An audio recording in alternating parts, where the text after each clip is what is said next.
মাহমুদুল্লাহ রিয়াদের ক্লাসে মনোযোগী ছাত্র মেহেদী হাসান মিরাজ। সদ্য সমাপ্ত সিরিজ শেষ হওয়ার পরের দৃশ্য এটি।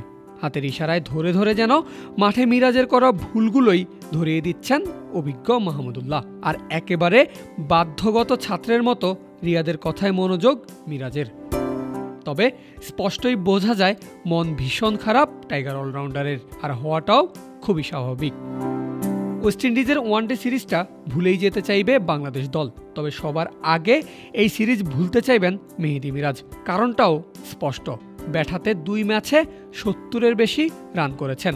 তবে তার কাঁধে যেই গুরুদায়িত্ব ছিল দলকে নেতৃত্ব দেওয়ার, সেখানে এই অলরাউন্ডার নিজেকে কতটা প্রমাণ করতে পেরেছেন সেই প্রশ্ন থেকেই যায়। ব্যাট হাতে প্রথম ম্যাচে ক্যাপ্টেন মিরাজ করেছিলেন 74 রান, যার জন্য তিনি বল খেলেছেন 101টি। 73 স্ট্রাইক রেটের সেই ইনিংসের পর আফিফ মাহমুদুল্লাহ আর জাকেরের শেষ দিকের ব্যাটে ভর করে বাংলাদেশ 294 রানের সংগ্রহ তো পেয়েছিল, কিন্তু তা যথেষ্ট ছিল না। 14 বল হাতে রেখে সেই ম্যাচ জিতে নেয় ওয়েস্ট ইন্ডিজ।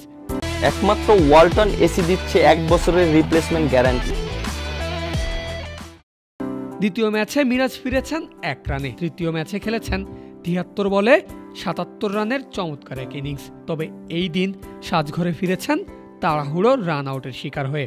বলাতে মিরাজ হয়তো নিজেকে সবার আগে তুলবেন কাঠগড়ায়। 3 ম্যাচে বাংলাদেশ ক্যাপ্টেন নিজের কোটা 10 ওভার পূর্ণ করেছেন মাত্র একবার, সেটাও শেষ ম্যাচে যেখানে হজম করেছেন 67 রান। দ্বিতীয় ম্যাচে করেছেন মাত্র 5 ওভার, আর এই 2 ম্যাচে পাননি কোনো উইকেটের দেখা। প্রথম ম্যাচে মিরাজ বল করেছেন 9 ওভার, যেখান থেকে খরচ করেছেন 62 রান।